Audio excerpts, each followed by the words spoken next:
for breakfast?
Come on.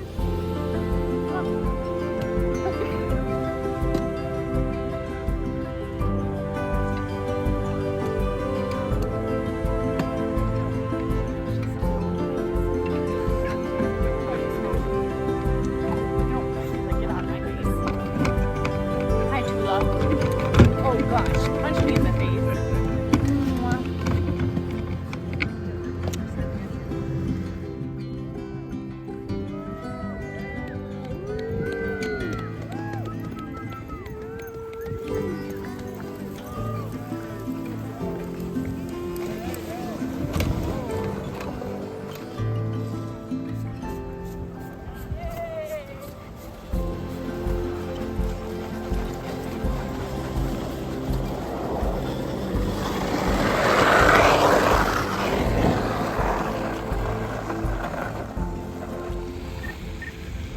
What's your name? Alex Angelos. And what's your role here? I'm race marshal.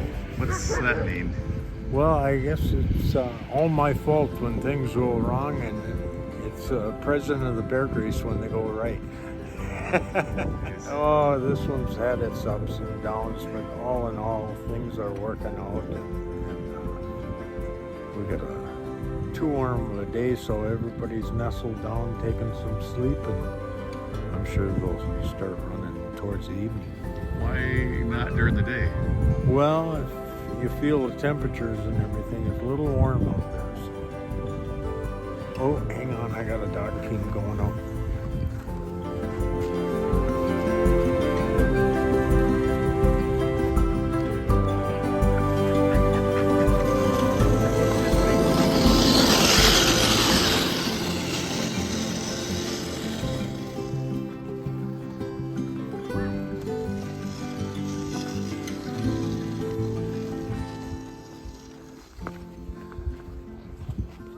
Start with 12 is the max, That's the max. and then they can drop dogs, but they can't add.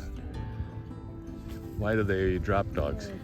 Well, dogs might be injury, could be just not pulling right, or just could be a number of reasons. What's your name? Clayton Perry, Where are you out of, Clayton? Montana, Shoto, Montana. It's on the eastern front. This your first year on the Beargrease? You'd Yeah. been before, is it? First time here. What convinced you to participate here? Well, they changed the date so it allowed it not to interfere with other races. Oh yeah, So it finally allowed me to come here. yeah. Typically it's during a race at home. I see. Same time. So this is our 5th Iditarod qualifier this year. 5 in 1 year. I'm not sure anybody's ever done that before. And hopefully we complete it. We've done 4 before, and I think I'm the only guy that's ever done that too. So are you going to go to the Iditarod? Oh, we did that in the 90s. Oh, Yeah, no. We're doing over 2 Iditarods this year with multiple teams in each race. We're like at 2,300 miles of racing. gotcha. And I think them 5 Iditarod qualifiers get me like 1,200 or something, more than I Iditarod. Love them animals. They love you back better than your wife. Yep. Love the animals. That's all about. It's for the animals. You spend, you know, all years and years taking care of them so they can do this.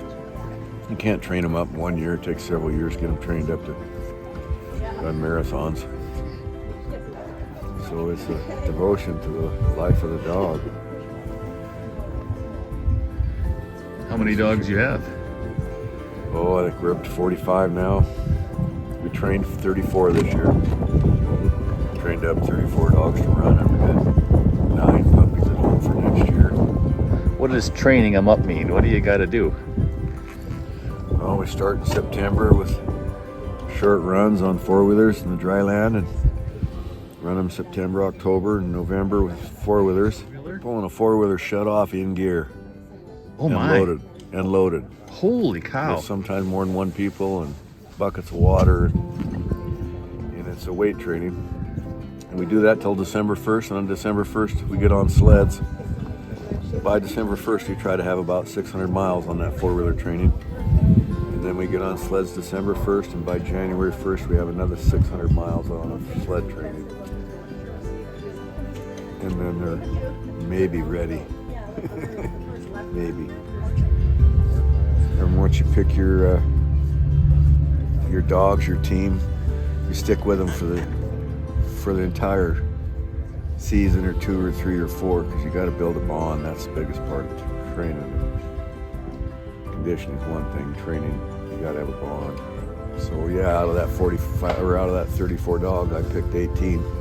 Stuck with that 18, and then picked my 12 out of that.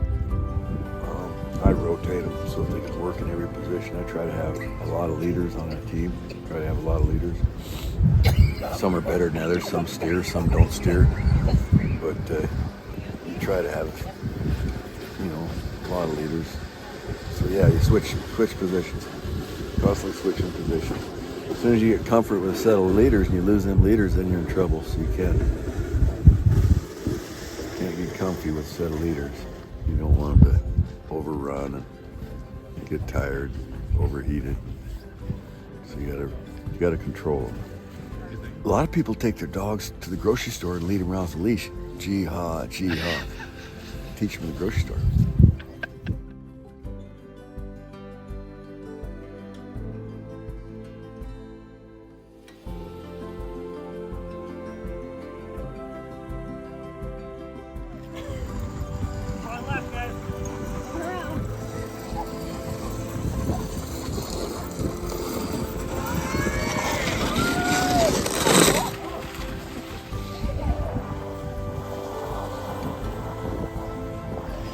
Well, these ones are all scratched up, and so they'll go really slow like they did. And then it's just, these are nice and wide, so on the soft ones, hopefully they'll give you a little better flotation, hopefully.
shining, a little bit of a breeze off the lake this morning, but no coat. That's rare for a Beargrease finish line. So I'm enjoying it. We are expecting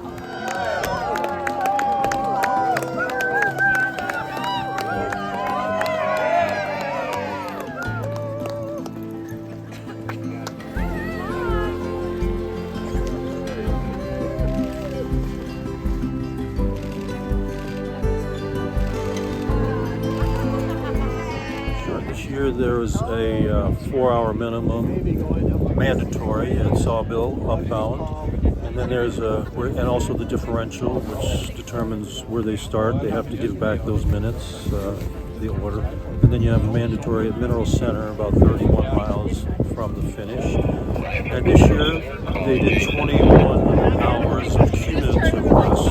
Normal year, starting down 2 hours early.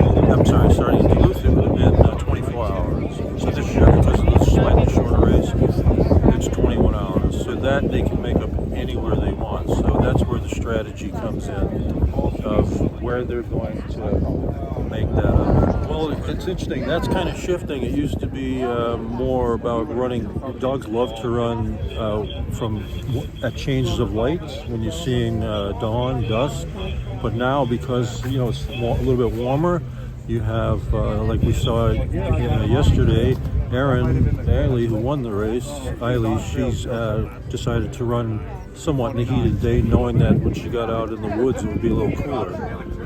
Just the checkpoints, you just have to decide how long you're going to stay there. We have so much rest you can use, and you just got to space it out right. Clayton is like, he's a mountain man. He's a mountain man. Why do you say that? Well, that's like everything he loves to do right now. I mean, he's retired. He worked for a construction company for a long time, and now his version of fun is just any way to get up into the mountains that's not snow machine or truck, you know what I mean? Just like, he likes packing with horses and mules, dog sledding in the wintertime. He just refuses to age out. So who knows how long he's gonna be doing it. But yeah, I think we're helping extend his lifespan of dog mushing.